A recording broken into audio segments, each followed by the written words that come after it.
परिक्षेत्रफल। हम इसके बारे में पढ़ेंगे वृत्त का क्षेत्रफल किस प्रकार से याद किया जाता है और वृत्त की परिधि किस प्रकार से याद की जाती है। तो देखेंगे सबसे पहले हम इससे संबंधित सूत्र लिखते हैं। तो वृत्त का क्षेत्रफल सभी जानते हैं, वृत्त का क्षेत्रफल होता है पाई आर स्क्वायर।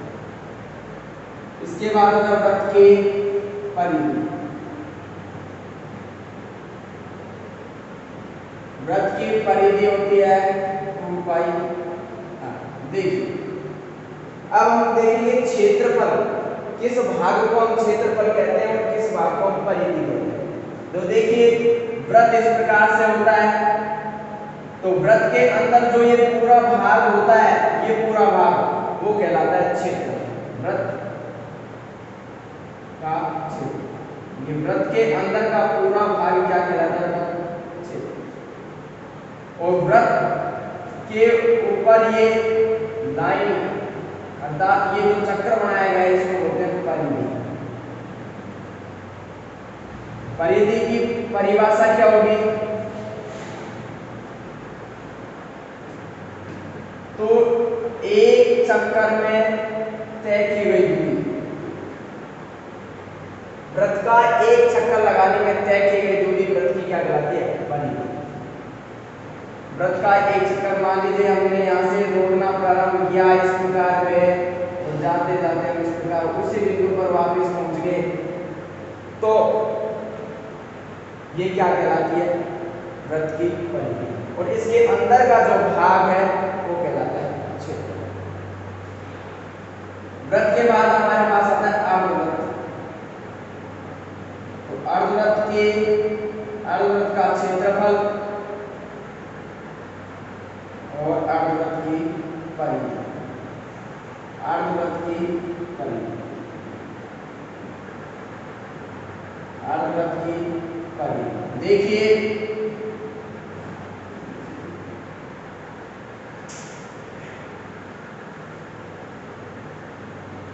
अर्धवृत्त इस प्रकार से होता है।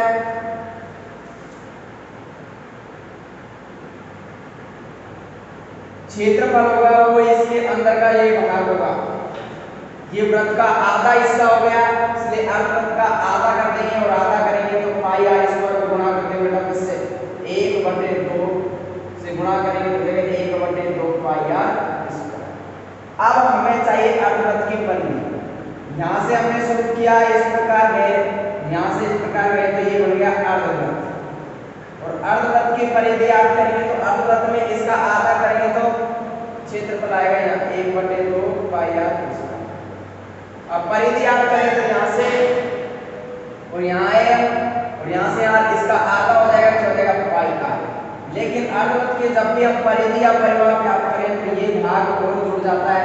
ये वृत्त का हुआ केंद्र, ये वृत्त की त्रिज्या, ये भी वृत्त की त्रिज्या, ये आर और ये आर, कितने आर होंगे बेटा? 2 आर होंगे। तो अर्धवृत्त की परिधि या परिमाप क्या होगा? पाई आर प्लस 2। परिधि को ही बेटा हम बोलते हैं परिमाप। परिमाप भी परिधि और परिधि परिमाप। ये हो गया पाई आर प्लस 2। अगर इसको आगे हम हल करें तो इस प्रकार से कर सकते हैं। यहाँ से कौन आ जाएगा बेटा? आर। बेटा हमारे पास बच जाएगा यहाँ पाई प्लस यहाँ पर बच जाएगा। तो हमने 4 सूत्र लिखे।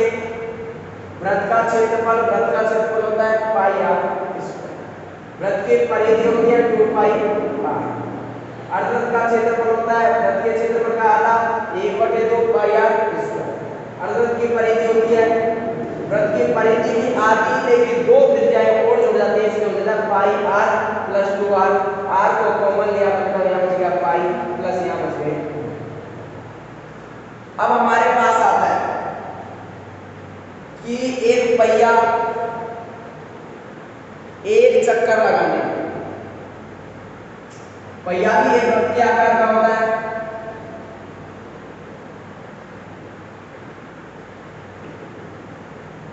तो हम देखेंगे वृत्त पहिया मान लीजिए यहां से घूमना शुरू किया और इस प्रकार आ गया, ये हो गया इसका एक चक्कर। और एक चक्कर में तय की गई दूरी पहिए द्वारा एक चक्कर में तय की गई दूरी पहिए की क्या कहलाती है? परिधि। क्या कहलाती है? परिधि। और पहिए की परिधि याद करने का सूत्र होता है पहिए की परिधि या पहिए द्वारा एक चक्कर में तय की गई दूरी क्या होती है? पहिए द्वारा तय की गई दूरी पहिए द्वारा तय की गई कुल दूरी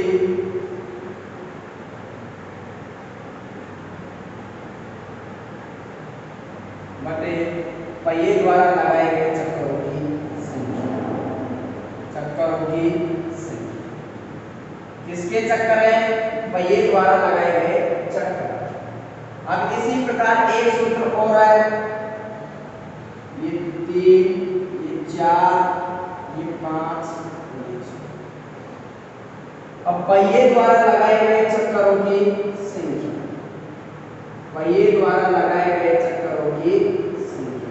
और पहिए द्वारा लगाए गए चक्करों की संख्या का सूत्र होता है पहिए द्वारा तय की गई कुल दूरी बटे पहिए की परिधि। पहिए की परिधि। पहिया वही वृत्त के आकार का होता है और वृत्त की परिधि होती है बटे 2 पहिए की परिधि। अब हमारे पास एक चीज और आती है इसमें, और एक जो चीज बची है वो है, यहां लिखते हैं सेकेंडरी वृत्त।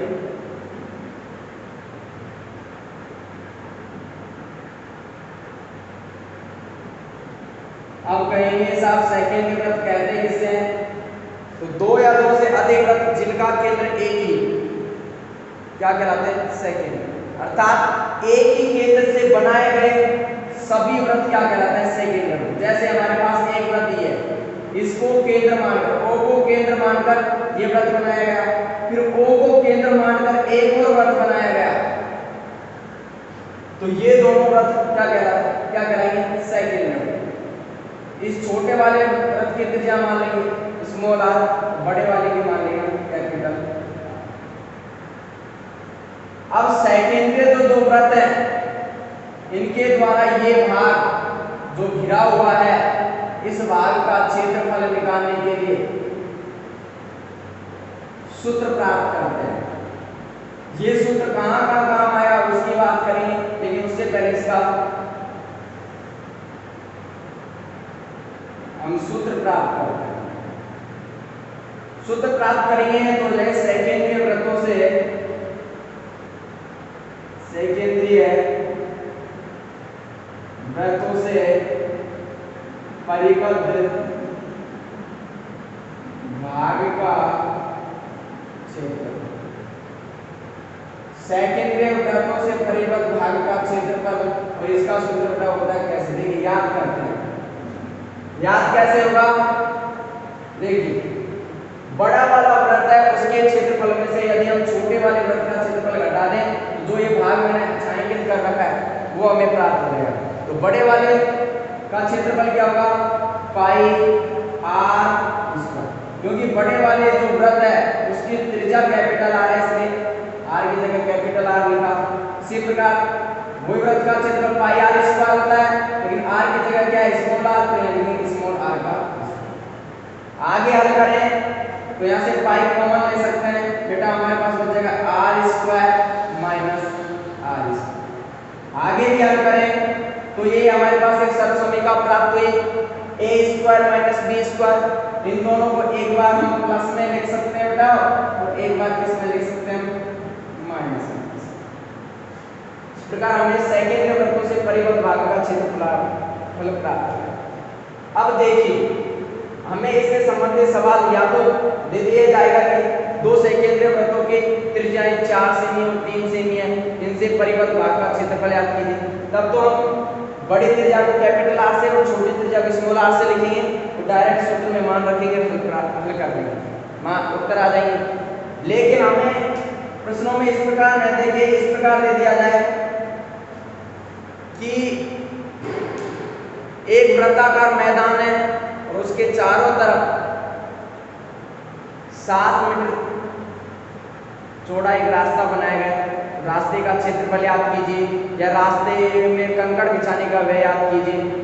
तो इस प्रकार के सवालों में जब भी हमें वृत्ताकार पथ हो, रास्ता हो, मार्ग हो, ये सभी एक ही होते हैं और इनका क्षेत्रफल याद करने के लिए हमें हमेशा सेकंड वृत्त के क्षेत्रफल का उपयोग करते हैं। किसके लिए? मार्ग के क्षेत्रफल के लिए, रास्ते के क्षेत्रफल के लिए और पथ के क्षेत्रफल। लेकिन होना कौन सा चाहिए? वृत्ताकार। अब उसमें दो स्थिति दी होती है। कई बार हमें दे दिया जाता है कि एक वृत्ताकार मैदान है, इसके बाहर चारों ओर, तो बाहर चारों ओर बनाएंगे। जब हमें इसकी जैसे हमें इस वृत्ताकार मैदान की त्रिज्या दी 35 मीटर और बाहर की ओर रास्ता बनवा रहे हैं तो 7 और जुड़ जाएगा।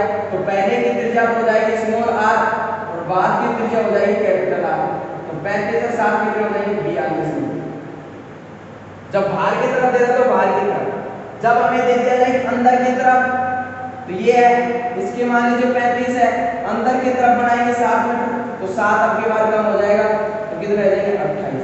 तो पहले वाले को कैपिटल R और दूसरे वाले को स्मॉल r। 35 में से 7 कम करने अपनी बात हो जाएंगे 28। इस प्रकार।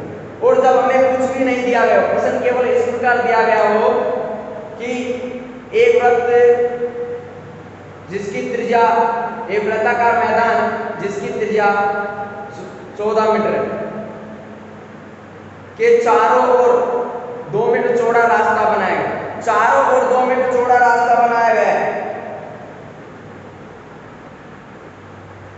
चारों ओर जब रास्ता बनाएंगे,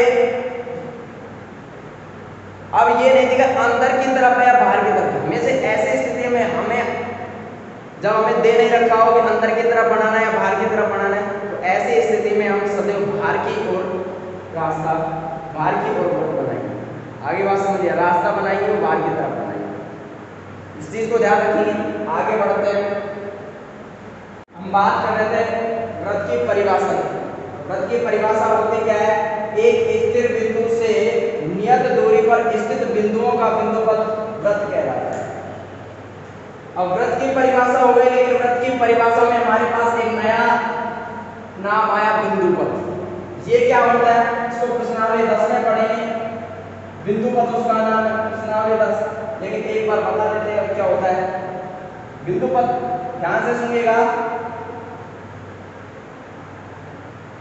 बिंदुओं का ऐसा समुच्चय या समूह, बिंदुओं का ऐसा समुच्चय या समूह जो दिए गए प्रतिबंधों को या नियमों को संतुष्ट करते हैं। नियम प्रतिबंधों या नियमों को क्या करते हैं? संतुष्ट करते हैं। क्या कहलाता है? बिंदु। अब कैसे संतुष्ट करता है? फिर इसमें देख लीजिए। इसमें प्रतिबंध दे रखे हैं स्थिर तो बिंदु होना चाहिए और जो दूरी सभी बिंदुओं की हो वो क्या होनी चाहिए? नियत। जैसे A, B, C, D, E और F, ये एक स्थिर बिंदु है, ये चेंज नहीं होगा, स्थिर है। और इससे सभी बिंदु A, B, C, D, E और F सभी की दूरी नियत है, मतलब एक ही है, समान है। नियत का मतलब होता है समान, तो चेंज नहीं। तो ये समान है, तो जब इन दोनों प्रतिबंधों को ये संतुष्ट करता है, इसलिए ये होता है क्या? बिंदुपथ। और इस बिंदुपथ को क्या बोलते हैं? इस प्रकार के नियमों को संतुष्ट करने वाला बिंदुपथ कहलाता है क्या? वृत्त।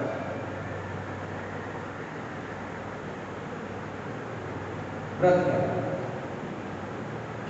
इसमें स्थिर बिंदु को हम वृत्त का केंद्र बोलते हैं और नियत दूरी को हम वृत्त की, ये नियत दूरी है, इसको लिखेंगे हम त्रिज्या से। त्रिज्या को रिप्रेजेंट करते हैं r से, क्योंकि इंग्लिश में हो गया रेडियस, RADIUS।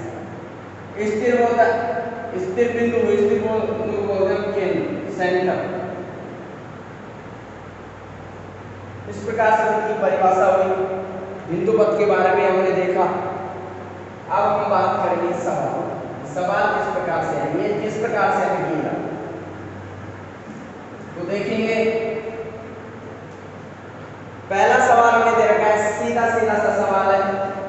पहला, एक वृत्त की त्रिज्या 3.5 सेमी। वृत्त की बेटा हमें दे रखी क्या, रेडियस त्रिज्या, और त्रिज्या को लिखते हैं बेटा हम r से, जिसका मान देगा 3.5 सेमी। हमें इसका निकालना बेटा क्षेत्र, इसका वृत्त का, वृत्त का क्षेत्रफल। वृत्त के क्षेत्रफल का सूत्र अभी पढ़ा हमने बेटा, वो होता है क्या, पाई r का स्क्वायर। पाई का मान बेटा होता है 22/7। r का मान होता है क्या, 3.5। स्क्वायर बेटा कितनी बार लिख देंगे, स्क्वायर इसलिए 3.5 को हमने 2 बार लिखा। 7 पॉइंट हटा सकते हैं, पॉइंट एक पॉइंट हटाएंगे 1 0, यहाँ भी पॉइंट के बाद एक संख्या 1 0 काटें, 7 पंजो 35 गुणा कर दें, 22 पंजो 110, और 110 को 35 से गुणा करेंगे तो जाएगा 3850 बटे हमारे पास आ गया 100। 0 से 0 काट देंगे, 1 0 बच गए, एक संख्या छोड़ेंगे तो लगा देंगे पॉइंट, हो गया 38.5 सेंटीमीटर का।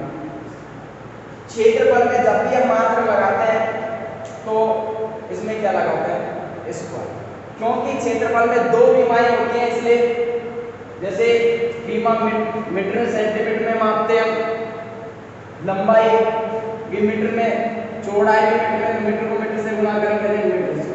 इसी प्रकार सेंटीमीटर में तो सेंटीमीटर, ये लंबाई ये चौड़ाई, मान चेंज हो सकता है लेकिन रहेंगे गुणा करेंगे तो सेंटीमीटर का।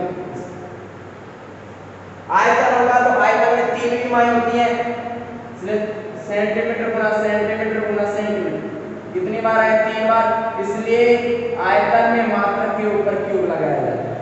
लंबाई, और लंबाई केवल एक मिमी होती है जिसमें केवल मीटर होता है, इसलिए केवल मीटर या सेंटीमीटर को से होता है। चौड़ाई भी, ऊंचाई उसी प्रकार एक मिमी होती है, इसलिए एम या मीटर या सेंटीमीटर से रखते हैं। अब इसी में एक चीज पूछी गई है, वृत्त की परिधि,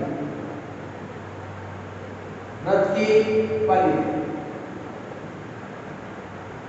वृत्त की परिधि का सूत्र 2 पाई, मान रखेंगे 2, पाई का मान बेटा होगा 22/7, r का मान 3.5, पॉइंट हटाएंगे 0 लगा देंगे, 7 पंजो 35 गुणा कर लेंगे, 2 पंजो 10 गुणा 22 बटे में कितने 10, 10 से 10 क्या हो गया, कट गया, बच गया 22 से।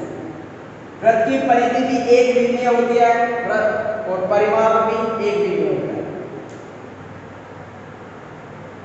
वृत्त की परिधि और परिमाप एक मिमी होता है, वृत्त का परिमाप या परिधि भी एक मिमी होता है। आयत का उसी प्रकार जिसका भी परिधि और परिमाप होगा वो एक मिमी होगा, और क्षेत्रफल होगा वो 2 मिमी होगा, आयतन होगा 3 मिमी होगा। इसलिए इस प्रकार से देखते हुए मात्रकों का उपयोग करते हैं। अगला देखेंगे, अगला सवाल देखेंगे इस प्रकार से।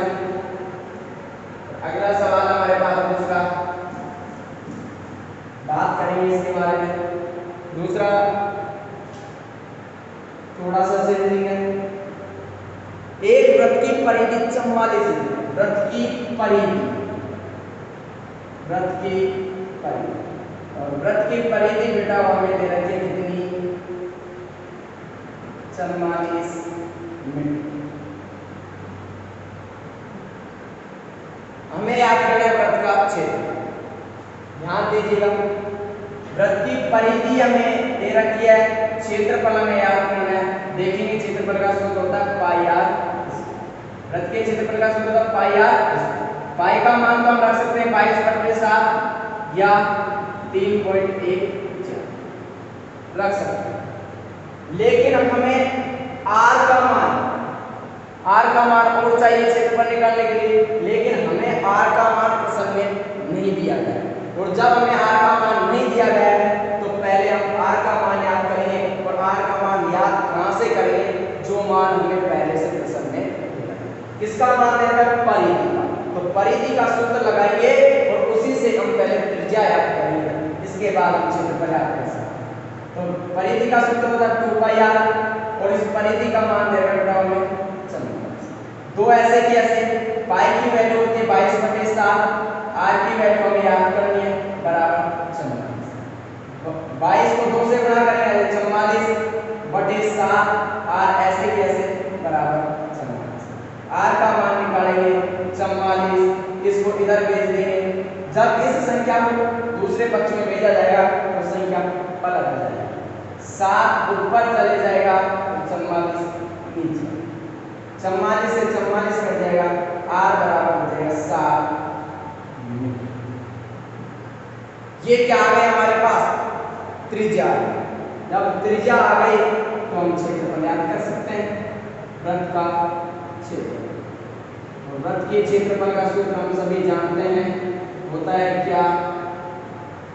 वृत्त का क्षेत्रफल पाई आर का स्क्वायर।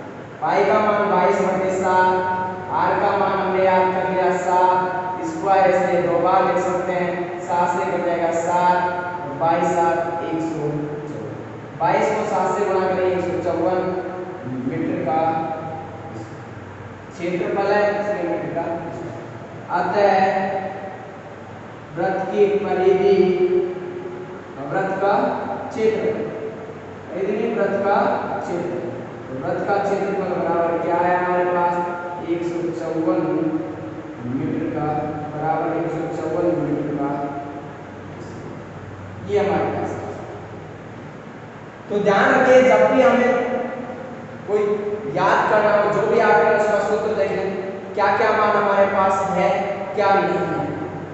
जिसका मान हमारे पास नहीं है पहले हम उसको याद करेंगे, याद इससे करेंगे जो मान हमें पहले से दे रहे हैं। उसी के सूत्र का उपयोग करते हुए, जिस प्रकार से हमने हम परिधि के सूत्र का उपयोग करते हुए त्रिज्या याद कर लिया है, उसी प्रकार यदि हमें क्षेत्रफल दे दिया जाए और परिधि याद करनी हो तो यहाँ भी क्षेत्रफल से पहले त्रिज्या निकालेंगे, फिर परिधि का सूत्र। अर्थात जो जिसका मान हमें याद करना है उसका सूत्र देख लेंगे, सूत्र में क्या क्या मान हमारे पास है। अगर पूरे मान है तो डायरेक्ट सूत्र में मान रख देंगे, अगर नहीं है तो पहले जो मान दे रखा है उससे उस मान को प्राप्त करेंगे जो हमें नहीं दे रखा। इसके बाद आगे देखिए अगला प्रश्न,